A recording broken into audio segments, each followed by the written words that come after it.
오늘 우리에게 주시는 하나님의 말씀은 누가복음 14장 15절부터 24절까지의 말씀입니다. 함께 먹는 사람 중의 하나가 이 말을 듣고 이르되 무릇 하나님의 나라에서 떡을 먹는 자는 복되도다 하니, 이르시되 어떤 사람이 큰 잔치를 베풀고 많은 사람을 청하였더니 잔치할 시각에 그 청하였던 자들에게 종을 보내어 이르되 오소서 모든 것이 준비되었나이다 하매, 다 일치하게 사양하여 한 사람은 이르되 나는 밭을 샀음에 아무래도 나가보아야 하겠으니 청컨대 나를 양해하도록 하라 하고, 또 한 사람은 이르되 나는 소 5 겨리를 샀음에 시험하러 가니 청컨대 나를 양해하도록 하라 하고, 또 한 사람은 이르되 나는 장가 들었으니 그러므로 가지 못하겠노라 하는지라. 종이 돌아와 주인에게 그대로 고하니 이에 집주인이 노하여 그 종에게 이르되 빨리 시내의 거리와 골목으로 나가서 가난한 자들과 몸 불편한 자들과 맹인들과 저는 자들을 데려오라 하니라. 종이 이르되 주인이여 명하신 대로 하였으되 아직도 자리가 있나이다. 주인이 종에게 이르되 길과 산 울타리 가로 나가서 사람을 강권하여 데려다가 내 집을 채우라. 내가 너희에게 말하노니 전에 청하였던 그 사람들은 하나도 내 잔치를 맛보지 못하리라 하였다 하시니라. 아멘.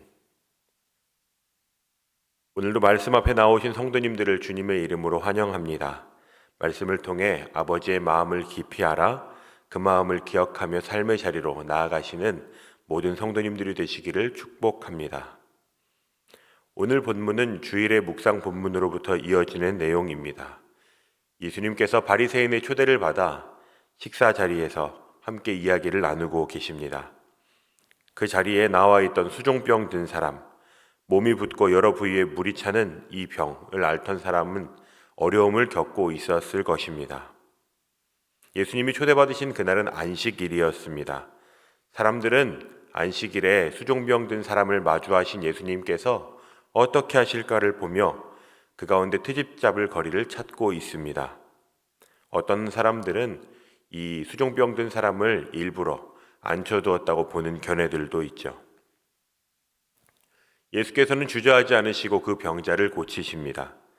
안식일이 존재하는 이유가 무엇인지를 말씀하시며 그 사람을 낫게 하시죠. 그리고 나서 몇 가지 비유로 제자들을 가르치시는데 오늘 본문이 그 비유가 마무리되는 내용입니다. 한 사람이 이렇게 이야기합니다. 하나님 나라에 참여하는 것은 참 복됩니다. 이 말은 참 소망의 말입니다. 하나님 나라의 식탁에서 먹고 마시는 것이 허락된 사람은 참 복이 있다고 말하는 것입니다. 그 사람이 누구든지, 특히 심지어 바리새인이라도 하나님께서 허락하시면 누구든 그 복을 누릴 수 있다고 말하는 것입니다. 정말로 그렇습니다. 하나님이 이 잔치의 주최자이시기에 가능한 소망인 것입니다. 그 사람이 누구든지 그 마음 안에 예수님께 어떤 트집을 잡을까 고민하는 사람조차도 하나님의 초대만 있다면 그 복을 누릴 수 있습니다. 우리에게도 여전히 소망이 있는 것은 우리의 어떠함이 아니라 아버지의 능력과 은혜와 그 초대로 우리가 그 잔치에 들어갈 수 있게 되었다는 것입니다. 이어서 예수님은 한 비유를 말씀하십니다. 한 사람이 큰 잔치를 베풀고 많은 사람을 초대합니다. 초청받은 사람들은 분명 그 초청을 받아들였을 것입니다. 17절을 보면 청하였던 자들에게 종을 보내어 이르되 오소서 모든 것이 준비되었나이다 라고 기록되어 있죠. 요즘은 거리두기 단계 때문에 결혼식에도 하객을 초대하는 것이 마음 같지 않습니다. 가족끼리만 예식을 치르는 경우도 있고, 그리고 하객들 중에서 초대할 수 있는 분들을 추려서 몇몇 분들만 모시는 경우들도 있습니다. 오늘 본문 같은 경우가 그렇습니다. 하객을 정말 고민하며 모시게 되었는데 당일에 내가 오지 못한다고 말한다면 참 무례한 일이겠죠. 18절부터 20절까지 세 사람이 참석하지 못함에 관한 소식을 각각 전해오고 있습니다. 이유는 다양합니다. 하지만 그들은 말하고자 하는 것이 같습니다. 참여하기가 어려우니 양해를 구하는 것입니다. 경제적인 이유, 가정사 때문에 참여하기가 어렵다고. 그들은 각각 잔치에 초대받았던 것보다 더 귀하게 여기는 영역들이 있는 것처럼 보입니다. 첫 번째 사람은 자신이 구입한 밭이 초대되는 것보다 더 중요한 사람입니다. 당시 풍습에는 실질적인 구매 행위는 이미 밭을 다 둘러보고 거래가 이루어졌는데도 불구하고 이 사람은 밭을 더 자세히 보아야 한다는 핑계를 대고 있죠. 두 번째 사람의 변명은 소 5결의를 샀고 그 소들을 시험해야 한다고 말하고 있습니다. 여기에서 결의는 소 2마리가 이끄는 쟁기를 의미하는데요. 즉 소 10마리 정도를 구입한 사람이죠. 당시 농부들은 소 1결의 혹은 2결의 정도를 보유하고 있었습니다. 그는 아마 일반적인 사람들보다 적게는 5배, 많게는 10배 정도의 밭을 가지고 있는 사람입니다. 그의 관심은 오로지 밭을 갈 생각에만 있는 것이죠. 잔치는 나중에도 열릴 수 있으니까 그때 가겠다고 미루어 두는 것입니다.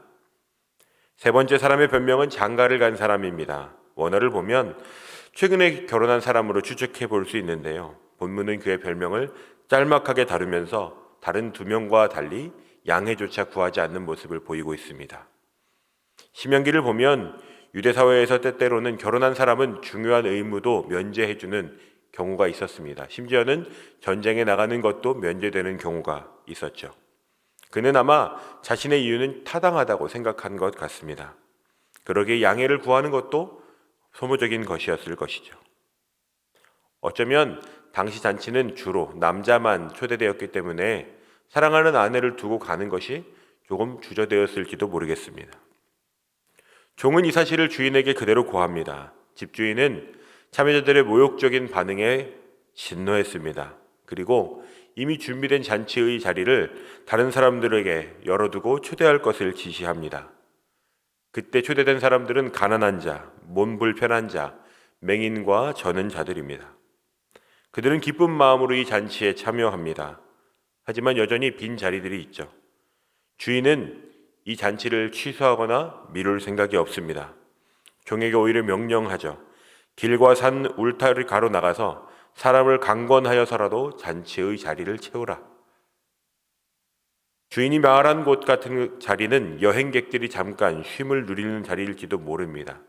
어쩌면 주인을 잘 모르는 사람이 오게 될 수도 있습니다. 영문도 모른 채 설득을 당해야 되는 이도 있을 수 있죠. 부탁을 하고 권면을 해야 하는 것입니다. 하지만 그렇게라도 잔치에 들어올 수 있다면 얼마나 큰 은혜가 있는 것일까요? 본문에서 주인은 하나님을 의미합니다. 그리고 초대받은 사람들은 이스라엘을, 또한 오늘 우리를 의미하기도 합니다. 이스라엘은 하나님의 초대를 가장 먼저 받은 민족입니다. 하지만 성경을 통해 알 수 있듯이 이스라엘의 역사를 보면 이스라엘은 지속적으로 하나님의 초대를, 하나님의 요청을 거부합니다. 오히려 힘써서 이방신을 섬기고 우상을 숭배하고 하나님으로부터 등을 돌리는 일에 더 능숙한 민족이었습니다. 그럼에도 하나님은 이스라엘을 구원하는 일, 그 계획을 포기하시지 않았습니다. 하지만 그 초대는 영원하지 않습니다. 이스라엘은 어쩌면 우리가 언제 돌아가더라도 하나님은 그 자리에 계실 거라고 생각했는지도 모르겠습니다. 우리는 어떨까요? 우리는 사실 하나님의 은혜가 아니고서는 잔치의 자리는 꿈도 꿀 수 없는 존재들입니다. 연약함이나 미숙함이 많고 하나님의 사람다운 모습보다는 여전히 남은 인간적인 연약함들이 더 돋보이는 존재들이기 때문입니다. 하지만 하나님은 오늘 본문을 통해 우리를 초대하고 계십니다. 그리고 그 초대를 수용했기에 하나님은 우리를 자녀 삼아주시고 의롭다 여기십니다. 그런데 우리도 철석같이 예수를 믿겠다고 약속은 했지만 정작 그날이 다가올 때, 믿음을 보여야 할 때 우리에게는 참 많은 다른 이유들이 있습니다. 경제적인 이유, 우선순위, 가정의 이유 등 우리에게도 오늘 3명의 양해를 구하고 거절한 사람들과 같은 이유들이 많이 있죠. 성경은 우리에게 명확하게 가르치고 있습니다. 누가복음 9장 62절에 보면 예수께서 이르시되 손에 쟁기를 잡고 뒤를 돌아보는 자는 하나님의 나라에 합당하지 아니하리라. 하나님의 나라를 향한 초대는 여러분 타협의 영역이 아닙니다. 우리가 어떤 처지에서 구원을 받았는지를 기억해 보아야 합니다. 우리는 하나님 없이는 가난한 자, 몸 불편한 자, 영적으로 맹인이요 절뚝거리는 자들입니다. 문제는 우리에게도 여전히 많은 이유들이 있다는 것입니다. 마태복음 6장 33절에 보면 그런즉 너희는 먼저 그의 나라와 그의 의를 구하라.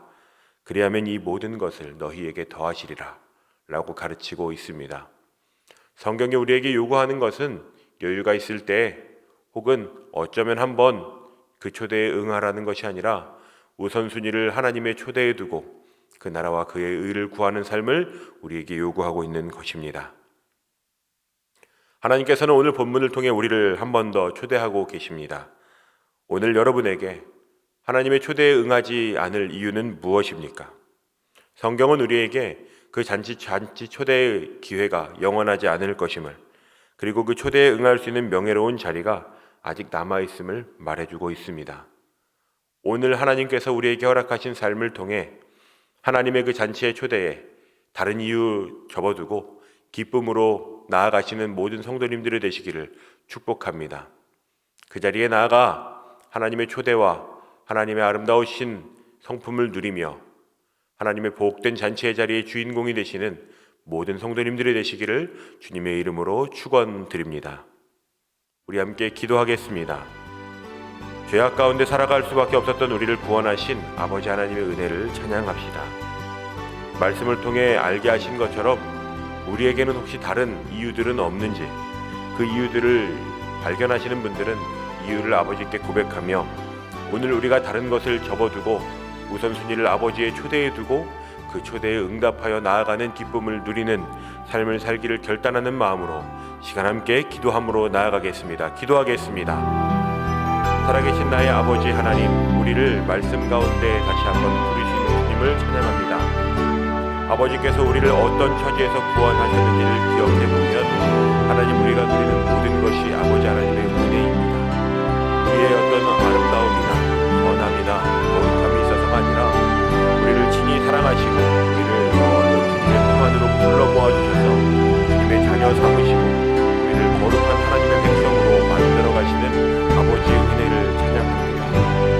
그런데 여전히 우리는 그 초대를 받았음에도 불구하고 악영의 이유로 아버지의 나라와 의를 구하기보다는 우리의 이익과 우리의 원함을 채우려 할 때가 많이 있음을 고백합니다. 아버지, 이 시간 우리에게 다른 이유들이 있다면 그것이 드러나게 하여 주시고 그것이 우선순위가 중단되어 아버지 하나님의 초대 그것보다 앞서지 않도록 하나님 우리의 마음을 이 시간 새롭게 하여 주시옵소서.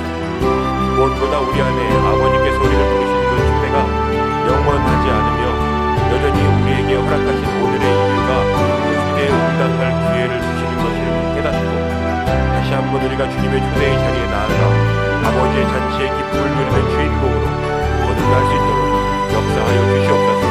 만나는 모든 삶의 순간마다 우리의 우선순위와 고민 가운데 오늘 말씀이 기억나게 하시고 말씀이 우리의 기준이 되어 아버지의 부르심에 응답하는 성도의 삶을 살아가는 우리 모두가 될 수 있도록 주님 그렇게 역사하여 주시옵소서. 주님, 우리의 기도를 들으시고 은혜를 베풀어 주시옵소서. 이제는 우리 주 예수 그리스도의 은혜와 하나님 아버지의 사랑과 성령의 교통하심이 말씀을 통하여 다시 한번 우리를 부르시는 아버지의 초대에 응답하여 살아가기를 결단하는 모든 성도들의 삶과 일터와 가정과 직장 위에 이제로부터 영원까지 함께 하시기를 간절히 축원하옵나이다. 아멘.